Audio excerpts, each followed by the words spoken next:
election. So definitely, we'll have to see what is the reaction to the ground. Where the parties are really happy with this deputy minister post, but obviously a big breakthrough where again Manipur will see a government where the CM is News18, a very veteran leader, former speaker, and also known to be a person who is against former.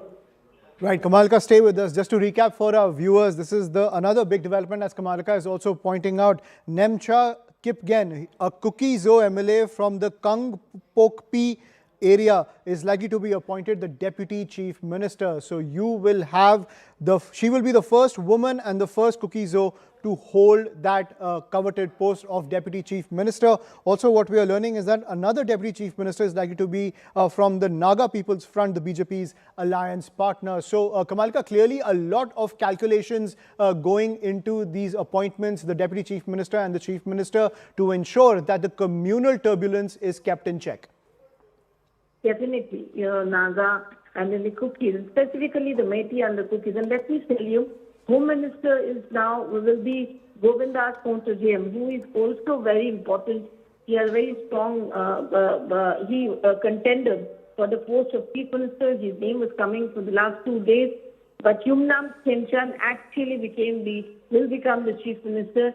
So if we see, we'll have to really see that how the cabinet is being planned. As we know that they'll go back and obviously this discussion will take place. We have to make a cabinet which shows the right traffic of Manipur, both the plains and the hills. That's going to be the biggest challenge.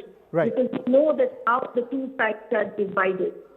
Right. Thank you, Kamalka, for sharing that for us. So as you can see, the modalities of power and the key posts are being filled by the BJP and its alliance partners. So you will have the next Manipur Chief Minister has been picked. He is a two-time MLA who has served as Speaker of the State Assembly and has also served as a minister in the Biren Singh government. Yumnam Khemchand will be the next Chief Minister of Manipur. And as my colleague Kamalka was pointing out, reports suggest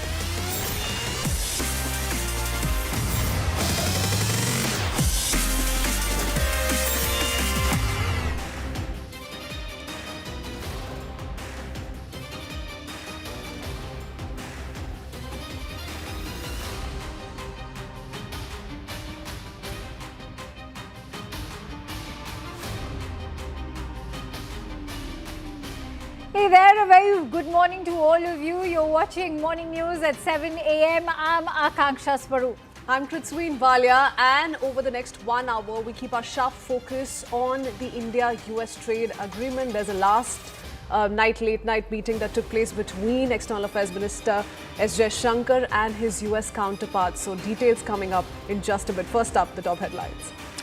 Sources in the government say that India and the United States have agreed on the first phase of the bilateral trade agreement. India and US will now work on finalizing the joint statement, followed by signing of the deal. And after the initial details of the India-US agreement, External Affairs Minister S. Jaishankar met US Secretary of State Marco Rubio in Washington ahead of an inaugural ministerial on critical minerals. Politics erupts over the trade deal. Commerce Minister Piyush Goyal has blamed Rahul Gandhi for not letting the government share details about the US-India trade deal in the parliament because of the ugly scenes created by him. And amid the showdown in Parliament over Rahul Gandhi's China claims, 8 opposition MPs suspended. More drama and protests expected today. Amid the ruckus in the Parliament, Prime Minister Modi to speak in the House likely at 5 p.m.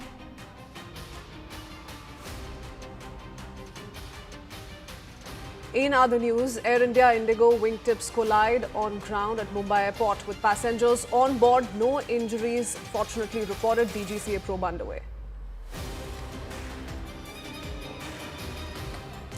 So after Prime Minister Narendra Modi and President Donald Trump confirmed the biggest trade deal between India and the US, so far it's the first tranche of the bilateral trade agreement which has been arrived upon, and top government sources have informed CNBC TV18 that India and the US have inked the phase 1 of a landmark bilateral trade deal. Now they'll finalize a joint statement after signing the pact. $30 billion of Indian exports will face 18% of US tariffs, down from 50%, remember, which is going to give a big boost to our labor-intensive sectors like textiles and jewelry, sectors that fall under Section 232, though, will primarily concern iron, auto and steel, and this remains unchanged. So they're not going to face any impact of the negotiations that are shaping up as we speak. The spotlight is now shifted entirely to the meeting that took place late last night between S. Jaishankar and his US counterpart. Meanwhile, Commerce Minister Piyush Goyal has lashed out at the leader of opposition of the Lok Sabha, Rahul Gandhi, for only nitpicking, while the entire nation is hailing Prime Minister Modi for this historic agreement. Listen in to what a Commerce Minister had to say. United states of America के साथ एक बहुत ही बढ़िया trade deal, जिसका देशवासियों को कई महीनों से इंतजार था, संपन्न किया है। भारत के भविष्य को चार चांद लगाने वाला ट्रेड डील माननीय प्रधानमंत्री नरेंद्र मोदी जी के नेतृत्व में कल रात फाइनलाइज किया गया है। ये जो ट्रेड डील की गई है, ये मात्र एक ट्रेड डील नहीं है, ये एक पड़ाव है भारत के उज्जवल भविष्य का। ये आगे आने वाले दिनों का शुभ संकेत है, जब भारत की अर्थव्यवस्था और तेजी से आगे बढ़ेगी। प्रधानमंत्री नरेंद्र मोदी जी ने हमेशा एग्रीकल्चर और डेयरी, इन दोनों सेक्टर्स को संभाला है, उनके हितों को संभाला है, और इस क्षेत्र में लोगों को उज्जवल भविष्य मिले और मौके मिले, आमदनी बढ़े, उसके लिए लगातार काम किया है। मेन बात यह है कि हमारे प्रधानमंत्री को कॉम्प्रोमाइज कर दिया गया है, और हिंदुस्तान के जो किसान हैं, आप सब समझिए कि इस ट्रेड डील में आपकी मेहनत को, आपके खून पसीने को नरेंद्र मोदी जी ने बेच दिया है, और वो इसलिए बेचा है क्योंकि ये कॉम्प्रोमाइज्ड है। सिर्फ आपको नहीं बेचा है, देश को बेचा है, इसीलिए मुझे वहां नहीं बोलने देना।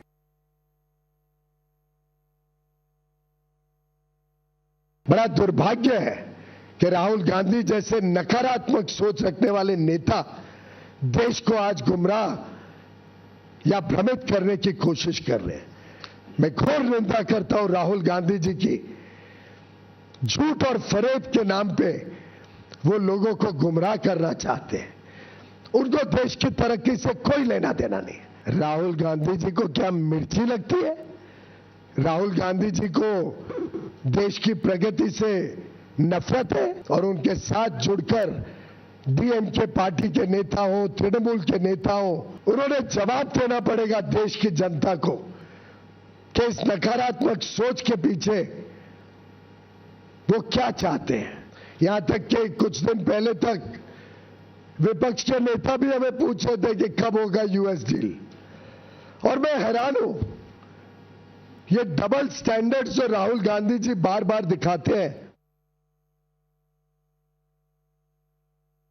All right, so as far as the parliament session yesterday was concerned, yesterday it began on a very warm note where Prime Minister Modi was felicitated, but it ended up in a ruckus. And I can see Pallavi Ghosh is joining me on the broadcast. Pallavi has been tracking the parliament session for us. So Pallavi, we've seen the suspension of 8 MPs and the entire Lok Sabha was in fact marred by adjournments. What can we expect today?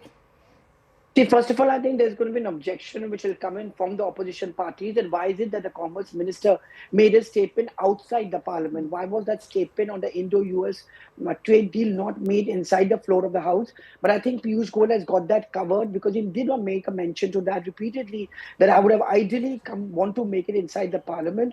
The speech was prepared, which is what we were talking about since morning. He flew down from Mumbai despite a medical emergency, only because he wanted to make that statement. But because of the repeated ruckus on the floor of the House, there was no opportunity. The Speaker had to repeatedly adjourn the House.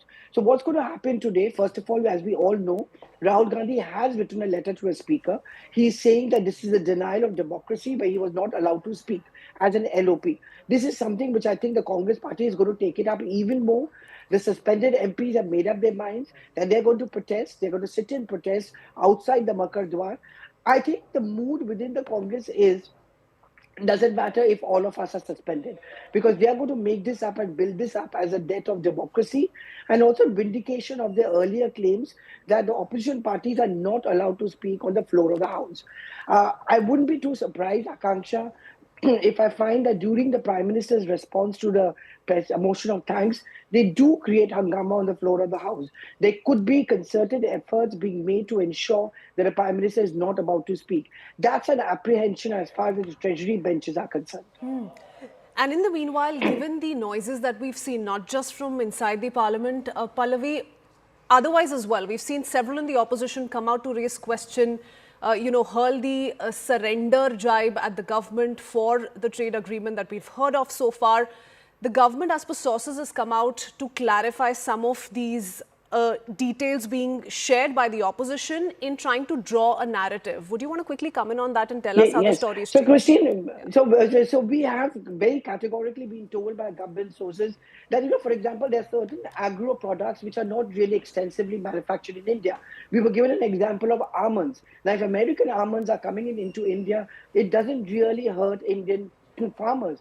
So those agro products will come in, which is not going to hurt the Indian farmers. The rights and the privileges and the concerns and livelihood of the Indian farmers are going to be protected. For example, American corn coming in is not going to affect Indian production of gehu. So these examples were thrown out. We are going to get a detail of this only in a couple of days once the nitty-gritty of the bill is announced. All right, many thanks to you, Pallavi, for bringing us those details. Take care of yourself as you cover the parliament session in this biting cold. But let's also break down for you what this tariff truce that's being discussed about is. We are also getting you an inside scoop. Remember, as far as sources within CNBC News18 are concerned, they've in fact informed us that India-US phase 1 of the trade deal has been agreed upon. They're working now on finalizing a joint statement. $30 billion of Indian exports are facing 18% tariffs now, which has been brought down from that whopping 50%. How is this going to benefit India? You're looking at labor-intensive exports that are going to gain a competitive edge, especially in the South Asian market, where remember Bangladesh, Vietnam, Indonesia, all of these countries were competing with us. There's no change in Section 232 of the tariff sectors, particularly iron and steel. India is also intending to buy more US oil, LNG, planes and metals. So purchases from US are going to increase in several sectors, but over a period of 5 years. So it's interesting that you're looking at a phased increase. Purchase of $500 billion worth US products has been pledged by Prime Minister Modi, as had been declared by the US President in that Truth Social post as well. $44 billion worth products remain tariff exempt. There's been no change as far as sectors in pharma, phones, minerals have all been exempted from tariffs. The red lines currently still exist, and they're very much in sectors of agriculture, dairy, they've been fully respected, as government sources have revealed to Network 18. On that note, let me also introduce my guests today. I'm joined in by Ambassador Prabhu Dayal, who's a former diplomat, also joined in by Troy Blackwell, who's a former Deputy Chief Communication Officer of Kamala Harris, also joined in by Richard Russo, who's a senior advisor at CSIS. Let me quickly go across let me first go across to Troy. Troy, what is the sense that we are getting in across the political spectrum in Washington? Is the overall, American polity on the same page with regards to the announcement that's been made a day ago? No. First, thanks for having me. But second, to answer your question, no. I think there's a lot of concern and confusion about what this deal actually means. In particular, we have to focus on what we know and what we don't know. And what we do know about this current situation is that about 3 weeks ago, President Trump and his administration invaded Venezuela.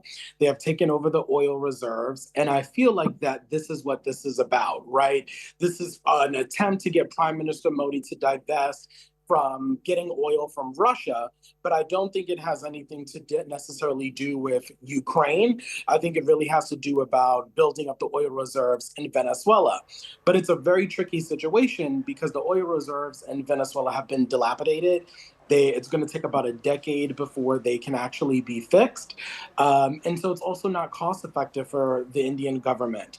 In terms of what we're getting out of this, I'm not entirely sure. I think the devil is in the details, and we haven't gotten all the specifics of the details yet. I know I heard you mention earlier that Prime Minister Modi has committed to $500 billion over 5 years, but in 3 years, President Trump won't be in office. That's actually something that a lot of people are saying, Troy. A, yes, the devil lies in the details, but B, also this is something that we're hearing from a very erratic US government. So can they be trusted entirely is one thing that we've heard of. Ambassador would like to perhaps come in on that as well. Ambassador Prabhu Dayal, if I could quickly come in on this aspect of how, both sides are taking Donald Trump's claims with a pinch of salt, given that even EU, which has been against Russia, continues to phase out its, trading with Russia when it comes to crude oil. And what is your assessment of the Indian assurance that's being claimed of completely doing away with Russian oil? At the same time, as Troy was highlighting, will Venezuela be able to meet our existing demands? Well, first of all, let me say that I have not come across any report which indicates that India has given an assurance that it will completely do away with purchases of Russian oil. President Trump said that India has agreed to stop purchasing Russian oil, but from the Indian side, there has been no confirmation. Nonetheless, as I see it, the deal is good for both America and India because the tensions which had come into the bilateral relationship are being eased.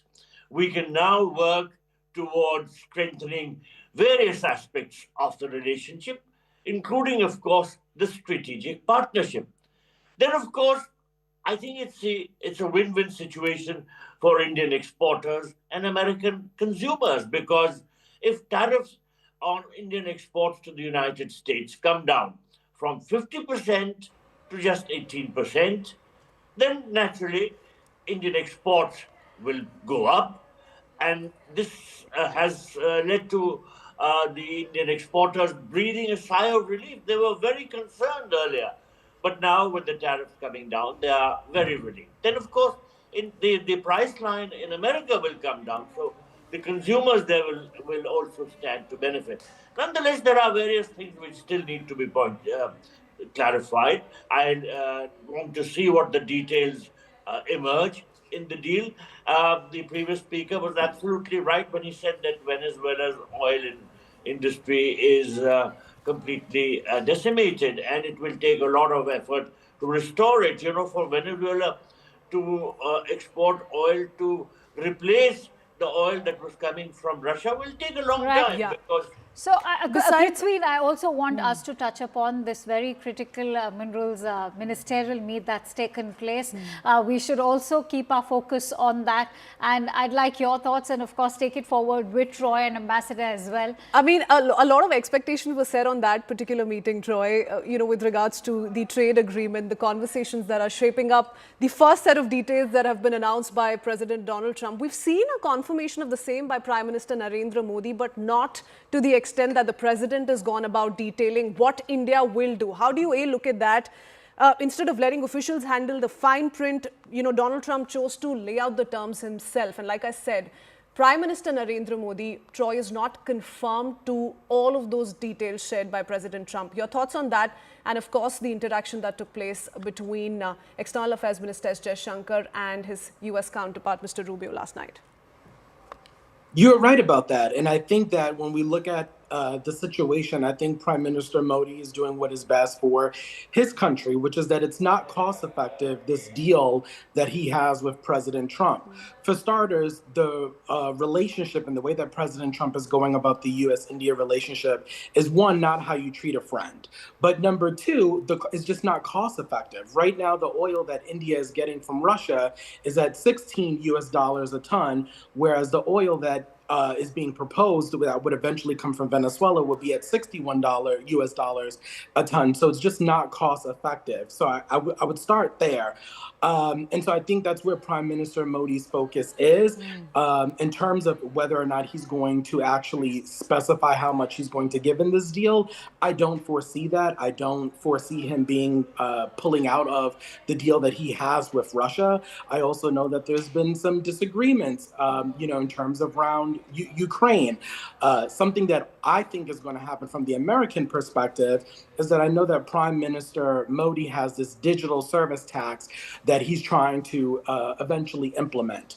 There's no talks yet about whether the U.S. will be a part of that, but I do think that President Trump is going to use the current tariffs at 18% as a negotiation tool for that in the future. So we're still waiting to see how that is going to play out. But Troy, I'm sure you'll also agree that when it comes to tariffs, one never knows what one is looking at. This is yet uncharted territory. Look at EU. They had finalized a deal with the United States, and yet he slapped them with an extra set of tariffs. He's doing that with South Korea again. So it's a very unpredictable domain when it comes to tariffs. But going to also quickly bring in my third guest. I'm joined in by Richard Russo, who's a senior advisor at Center for Strategic and International Studies. Thank you, Richard, for joining in. Let's talk about the current Trump administration's focus on economic security and how they have maintained that now the way forward for strategic cooperation with India or say any of their allies is going to be through economic security, whether that is to do with India becoming part of the Pact or even the recently held ministerial meet on critical minerals. Richard. Yeah, I think part of what President Trump is getting at, there is at least a kernel of truth to it. A lot of markets like India do have relatively high tariffs. And of course, India's got a lot of non-tariff barriers as well that have precluded some level of American exports. And so, but a lot of countries that he targeted for tariffs as well, that's not exactly the case. Some of the targets actually had lower tariffs on American goods than what we were threatening to issue with counter tariffs. The great news, at least in the U.S.-India lane, is that the tariffs haven't really meant that much. Yeah, it's 50% at kind of a top line, but the applied rate actually is quite a bit lower because there's huge exemptions. So if you look at what actually happened in U.S.-India trade over the last 12 months, and the story is actually quite good, we've got a 16% increase on goods trade. And a lot of that was kind of front-loaded in the beginning, but even the last 3 months of the year, when you actually had the tariffs fully implemented, India was still exporting to the United States $11, $12 billion a month, which if you go back a year and a half ago, would have been pretty close to all-time records. So tariffs, certainly it's a tool to play with, and the bite hurts. We did see a little bit of drop in imports from India, but we're overreacting in terms of what these tariffs meant because there was a lot of carve-outs for it. It wasn't quite as draconian as the top line made out, and that's the way that President Trump has approached a lot of trading partners so far. The top line looks a little scary, but the actual implementation sometimes can be a little bit less. All right, just stay with me because let's also break down for our viewers how India stands to gain, at least, because remember, there's one big breakthrough, which is that the 50% tariff has been now slashed to an 18%. So you're looking at labor-intensive goods industry gaining a lot out of this announcement. It's the garments and apparel that stand to gain. Indian exporters are now going to face a lower 18% duty compared to competitors like Bangladesh and Sri Lanka. Even Vietnam and Indonesia were standing at a higher tariff percentage. And this is going to enhance India's competitiveness in major markets. Krithvi. Textiles, for instance, I mean, this was one sector that was suffering major losses in the wake of these high tariffs. Especially so 50% down to 18% is a big gain for the textile sector. India remains a top 3 global exporter of textiles and clothing, is why it was feeling the pinch the way it was. And now we're going to see an increase in the orders for sure, driven by supply chain diversification away from China. Let's not forget the other sectors, leather, gems, jewelry, footwear, all of that also stands to gain. You know, there's going to be renewed competitiveness for summer season orders, which is expected to get improved in terms of even manufacturing capabilities, our competitive pricing according to the market trends as well. Look at carpets, another very interesting product. Indian carpets are regaining market share, especially when you compare it to, say, Turkey, which is driven by better product quality, design, in addition to cost competitiveness. Let's also talk about marine products. Remember, marine farmers, especially in Andhra Pradesh and Telangana, all of them were, in fact, their sales had come to a screeching halt. Indian shrimp is becoming more affordable and competitive in the US markets. There's particularly high demand when it comes to Indian shrimps and seafood exports. There's Pharmaceuticals is, of course, another continued sector. growth in exports to emerging markets, bolstered by trade agreements. MSME, that's been the big story. It's also been the big story in Union Budget 2026-27.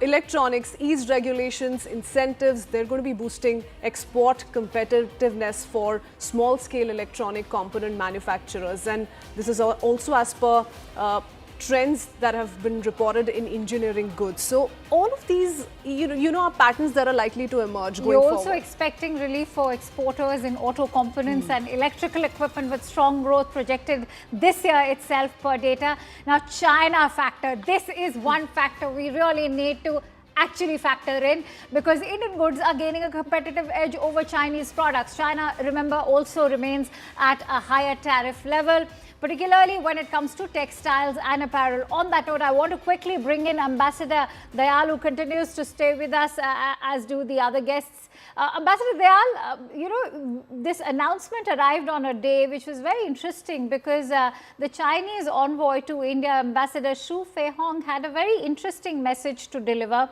They were celebrating the Chinese Spring Festival, and he's reminded India, especially when it came to Prime Minister Modi's meeting with President Xi in Tianjin A. He's also alluded to the historic commonalities that both the countries are sharing, both the countries' common belief in Atmanirbharta, self-reliance, and how both China and India believe in the philosophy of Vasudev Kutumbakam, or world is one. What is your assessment of this message arriving on a day when Prime Minister Modi and the US President had a conversation? Well, you're right. The timing is very interesting.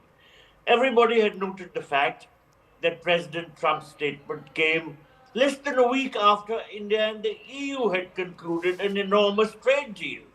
Then, of course, India was in the process of resetting its ties with China. And you referred to the visit of the Chinese envoy and the message that he conveyed about the historic China-India ties. The important point is that the message went across to Washington that India was not coming under pressure. President Trump had put enormous pressure on India, but India had found ways to escape that pressure, to lessen the pressure, and was recalibrating its ties with a whole host of nations. Now, let me come back to the trade deal briefly. A previous speaker said that it really doesn't amount to all that much, the concessions that he's making, but they do, because as you pointed out, there are a number of labor-intensive sectors where our exports had come down, and this was a cause of enormous worry. Now, with the easing of tariffs, and their reduction from 50% to 18%, our exports of these labor-intensive industries will go up. Also, the fact that we But have so a will the competitive competitiveness, Ambassador Dayal, isn't it? Is that going to be challenging for India, and to what extent do you think? Well, what will be challenging? I'm saying it's also going to give a rise to competitiveness. So we're going to see increased US products in India, and there's obviously going to be a little bit of a criticality attached to that entire story going forward then. Of course, there will be an increase in the arrival of Indian products, American products in India, but then the bilateral relationship should flourish. We have always emphasized that. Let me also just state one very important fact. Trade is just one aspect of the bilateral relationship. The relationship is multifaceted, and we are now trying to strengthen our strong strategic partnership, and the trade deal tensions were coming in the way. So let the tensions ease, and let the overall partnership grow. That is what Absolutely. And we are yet to expect a formal deal right now. Much of it is still in the realm of speculation, but many thanks to all our guests for joining in on this discussion.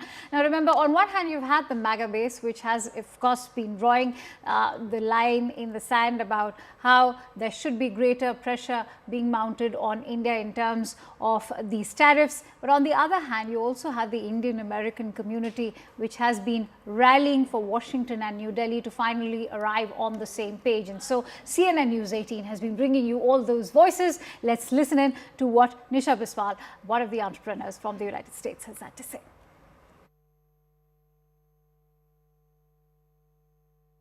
Nisha, thank you for joining in on CNN News 18.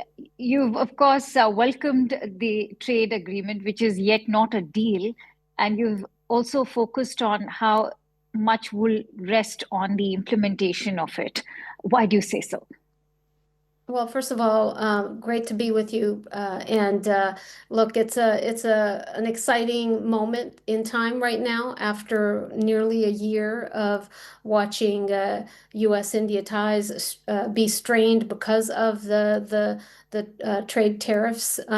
So this is an important moment. It is not a trade agreement per se. It's a phase one agreement. There are certainly more chapters to be negotiated, but it's an important moment. I think, first of all, removing the 50% tariffs and replacing that with an 18% rate. While 18% is not ideal, it does actually place India much more competitively vis-a-vis its peers across Asia and frankly the rest of the world, with only Europe and the UK being able to have better outcomes. Secondly, I think that it removes a huge irritant in the relationship. I think the US and India have important issues that they need to be able to collaborate and cooperate on, important strategic challenges that they face, areas where we have a great deal of convergence. Right.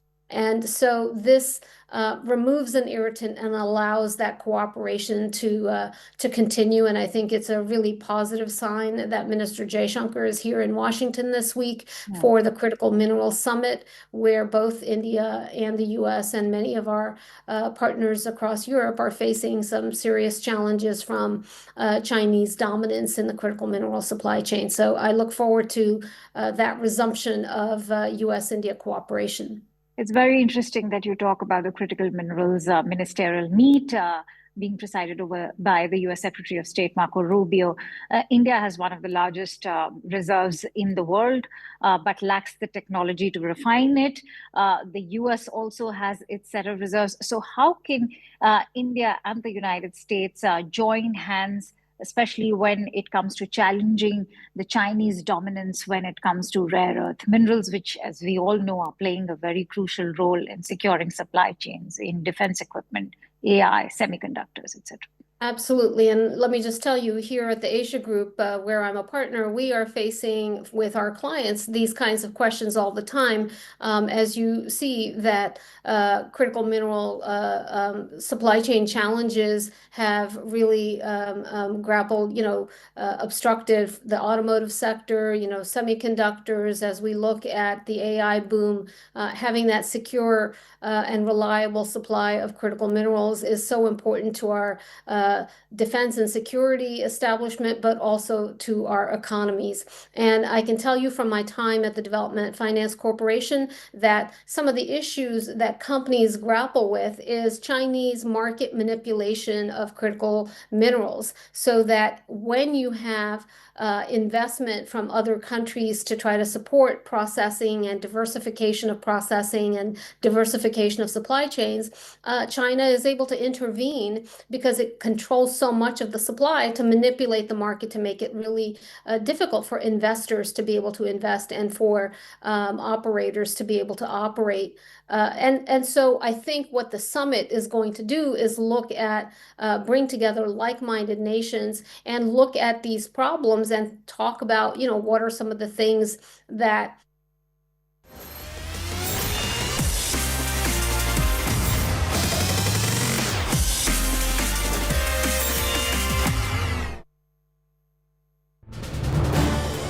This is News 18 Network.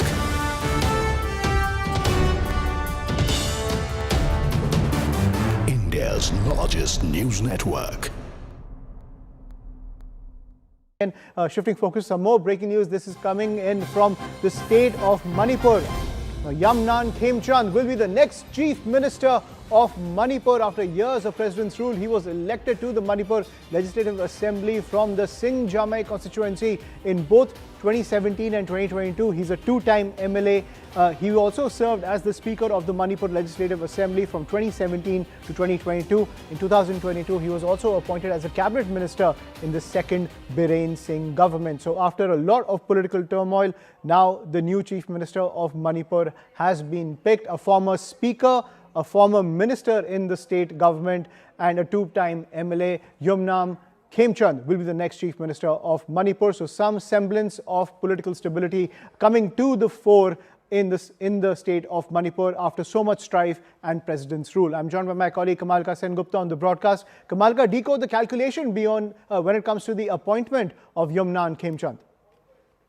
Well, definitely this is something, a very big breakthrough, and the most important thing here is the balance. Here we can see that the chief minister is Yamnan Khemchand, who is Rahul Gandhi later wrote to Speaker Om Birla claiming he's being silenced on national security matters and also called this a blot on democracy. The government defended the suspension, accusing Rahul Gandhi of misleading the House by quoting unauthenticated documents. First up, let's hear it from Rahul Gandhi, what his objections were and how this played out in the parliament yesterday. Speaker, sir, if the issue is about me quoting a magazine which I have authenticated, I am happy not to quote it directly. No problem. But Honorable LOP, you have, Shri Speaker, Rahul Gandhi ji, Chairman, sir. You have been given permission to speak on the Honorable President's speech. I am speaking. What are you telling? What permission are you telling to LOP? Chairman, sir, I am objecting to the word permission. That is not the correct word because I am not given permission by anyone. I am leader of opposition. So I'm just objecting to that. And all I am saying is I want to make a statement about what happened between China and India and how our Prime Minister reacted to it. Why am I being stopped? Sir, in Ladakh, in eastern Ladakh, there was a conflict. Our soldiers were killed.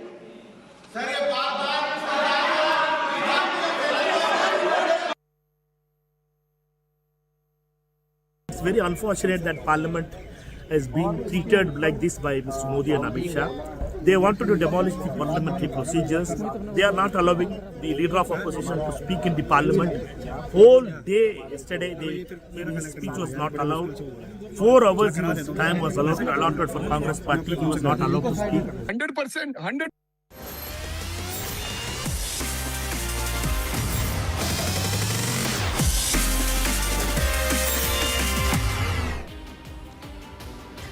Welcome back. We're getting in breaking input, and thank you for in fact tuning in to our 7 a.m. news. In fact, all the latest is over here for you, and we also have quite a bit of international breaking inputs coming in. In the latest, what we're being told is that Muammar Gaddafi's son has been shot dead.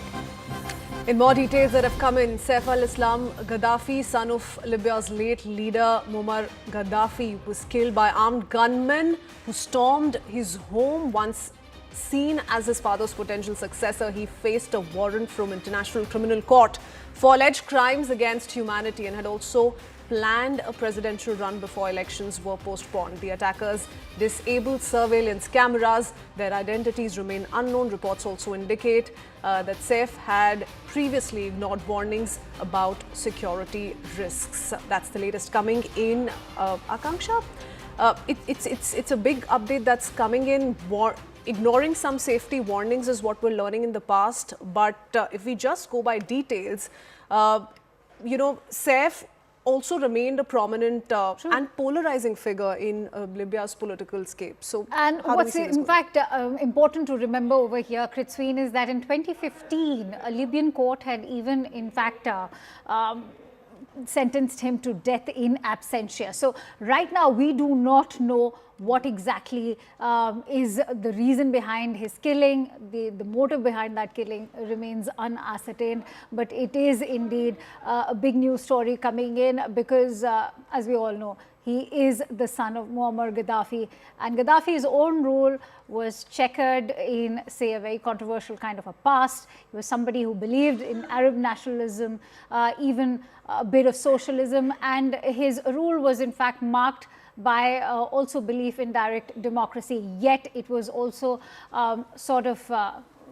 it's got a very controversial history in terms of how he's also remembered for human rights abuses. But why Gaddafi's son has in fact been killed remains unknown as of now. But as I said, that he was also a very controversial figure, and Kritsween, like I was telling you, in 2015 the Libyan court had sentenced him to death. And not just that, if we just go through a few more details, and you can come in on this. 2015 is when he was sentenced to death. He was also wanted by the International Criminal Court, which issued an arrest warrant against him for murder and persecution. And then cut to 2017, he also went underground to avoid assassination after he was released by the militia in 2017. Apparently, he was accused of suppressing peaceful protests, and he led to a lot of violence is what they believed. And he was in fact also underground for quite some time. But as I said, the information that's pouring in is that the gunmen actually stormed inside the house and they shot him dead point blank. What was the motive behind this killing? One never knows, given that he was considered as a very controversial figure, the son of Muammar Gaddafi. Gaddafi himself had a very checkered past. So we'll have to see as more details are awaited in terms of what exactly led to his death. All right, with that, we're slipping into a quick break. Stay tuned to all the latest news and updates that are coming in on this broadcast at 7 a.m. Kritsween and I will be bringing you all the latest. We'll see you in a bit.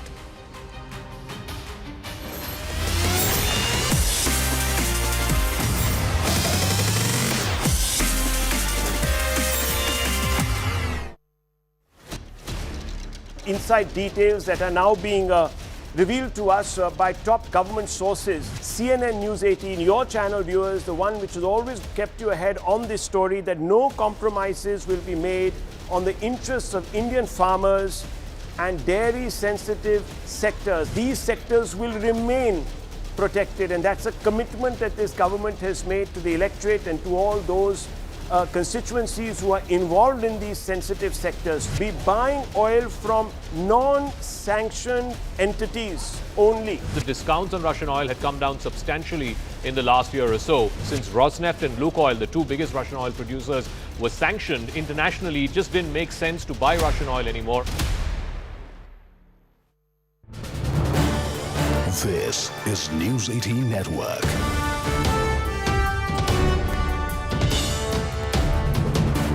India's largest news network. This is News 18 Network.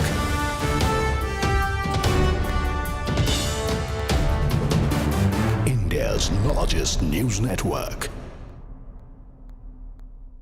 Rahul Gandhi later wrote to Speaker Om Birla claiming he's being silenced on national security matters and also called this a blot on democracy. The government defended the suspension, accusing Rahul Gandhi of misleading the House by quoting unauthenticated documents. First up, let's hear it from Rahul Gandhi, what his objections were and how this played out in the Parliament yesterday. Speaker, sir, if the issue is about me quoting a magazine, which I have authenticated, I am happy not to quote it directly. No problem. But I have to be allowed to speak about it. Yeah. Honorable LOP, You have, Shri Speaker, Rahul sir. Gandhi ji, Chairman, please sir. Chairman, listen. sir. Chairman, sir. You have been given permission to speak on the Honorable President's speech. I am speaking What on are you telling? What permission are telling to LOP? Chairman, sir, I am objecting to the word permission. That is not the correct word because I am not given permission by anyone. I am leader of opposition. So I'm just objecting to that.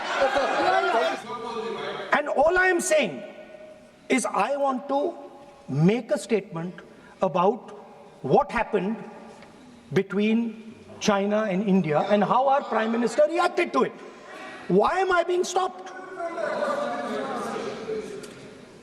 Sir, in Ladakh, in eastern Ladakh, there was a conflict. Our soldiers were killed.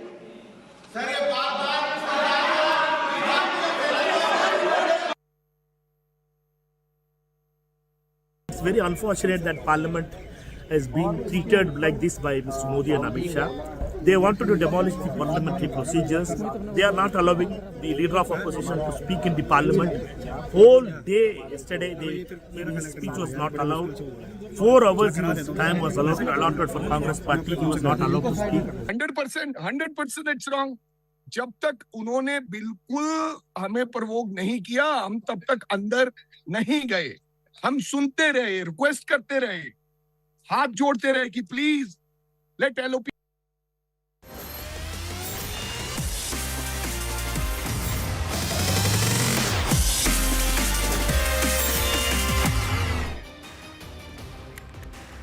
Welcome back. Thanks for staying tuned. Shifting our focus to another bit of breaking news update. This is an update that's been shared by BJP spokesperson Shehzad Poonawalla on his mother's health. He says his mother sustained injuries in a hit and run in Pune. The spokesperson said his mother was seriously injured after being deliberately hit by a car in Pune, appealed to the police to swiftly arrest the accused. In a series of posts on X, Shehzad has also alleged that an unidentified person intentionally ran a vehicle over his mother and fled the scene. He says his mother would undergo surgery soon and also sought prayers for her recovery, then shared a photograph from the hospital showing his mother on the hospital bed with medical monitoring equipment around her, and then appealed to the police to ensure the person responsible is quickly apprehended and brought to justice. All right, Yesha Kotak is joining me on the phone line with more details. Yesha, as we were just highlighting, of course, Shehzad Poonawalla has accused that this is a deliberate hit and run. What are you learning in terms of the motive? Any details shared by the police so far? So yes, in this case, of course, we've seen that the Poonawalla family has taken over to social media, speaking about the fact that their mother was hit while she was waiting at the fuel pump. Now here, of course, they've tagged the city. All right, we seem to be losing that connection with Yesha at the moment, but in fact on the left side of your screen you can see that CCTV footage which has been accessed. As you can see, the car reverses and Shehzad Poonawala's mother very much in that footage. As you can see, she's standing there in the corner. And what's extremely shocking, Kritsween, if you can also weigh in on these visuals, is that she's very much in the line of the vision of the driver, and yet they run over. Yesha is back with us. Yes, Yesha. Absolutely. In fact, in this very instance, we've seen that BJP spokesperson Shehzad Poonawala's mother was in fact waiting at a fuel pump. In the visuals, as we can see, while she was a little away, there was a huge gap between the previous car and where Shehzad Poonawala's mother was standing. But the car that was parked at that fuel pump, when it took a reverse, was where his mother was hit. Now we've seen that the Poonawala family, they've taken to social media to in fact speak about this. They've also shared the video wherein they've said that that his mother has been seriously injured and have called it a deliberate hit and run in the Pune, and have asked the police to swiftly arrest the accused. This is in fact comes in as we've seen that that Poonawala has alleged that an unidentified person intentionally ran the vehicle over his mother and fled this scene. Right. In fact, That's actually the big allegation coming in from Shehzad, Yesha, isn't it? That he says that this was done intentionally. And if you closely look at the footage that we're playing on your screens as well, slowly this man continues to reverse the car until the car hits Shehzad's mother. So there may be merit to that claim as well. Yesha, any word so far on the police investigations? Have they begun really? Has the man behind the wheels been apprehended already? What more do we know? So far, when it comes to Pune police, they have not issued any statement on this very incident. But what we see is that in a series of posts, not only Shehzad but his elder brother Tehseen has also, shared a couple of videos, and they've tagged not only the Pune City Police but also the Chief Minister Devendra Fadnavis. So yes, here, as of now, we have to wait to understand from the police as to what is the further course of action that will be taken, whether the accused in this case has been identified or not.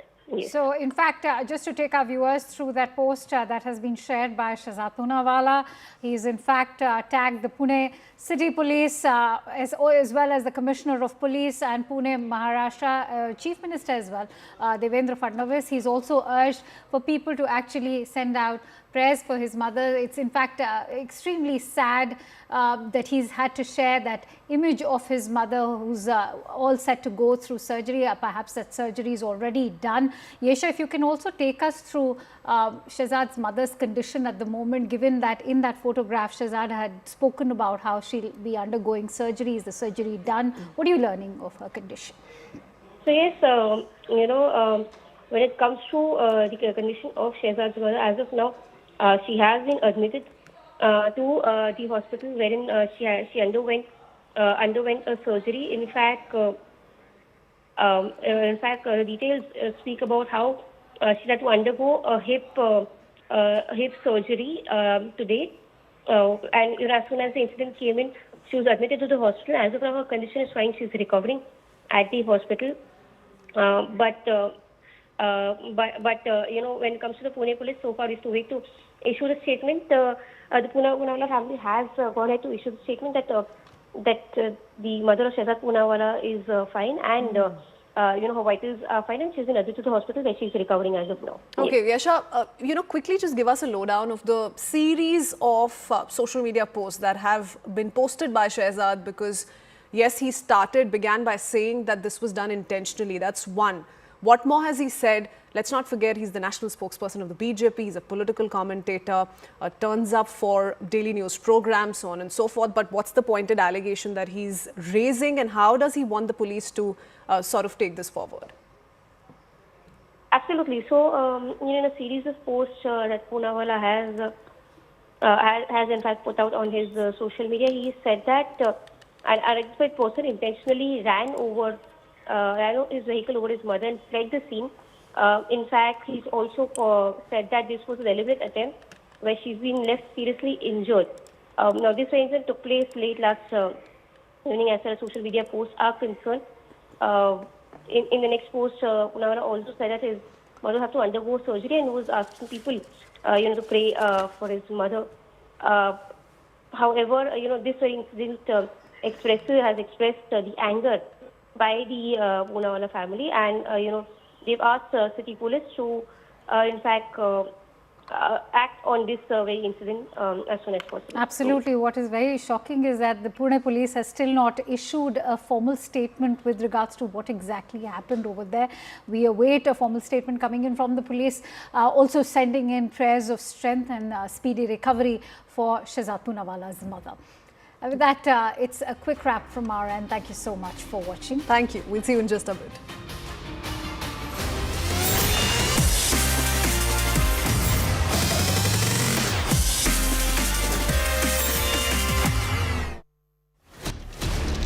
Inside details that are now being revealed to us by top government sources. CNN News 18, your channel viewers, the one which has always kept you ahead on this story, that no compromises will be made on the interests of Indian farmers and dairy-sensitive sectors. These sectors will remain protected, and that's a commitment that this government has made to the electorate and to all those constituencies who are involved in these sensitive sectors. Be buying oil from non-sanctioned entities only. The discounts on Russian oil had come down substantially in the last year or so. Since Rosneft and Lukoil, the two biggest Russian oil producers, were sanctioned internationally, it just didn't make sense to buy Russian oil anymore.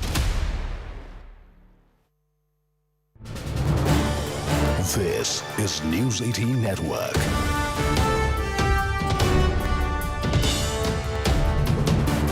India's largest news network.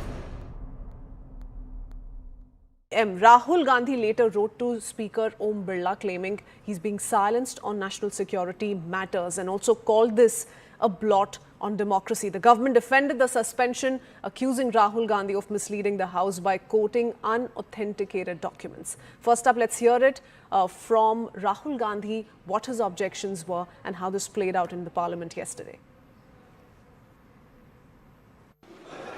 Speaker, sir, if the issue is about me quoting a magazine, which I have authenticated, I am happy not to quote it directly. No problem.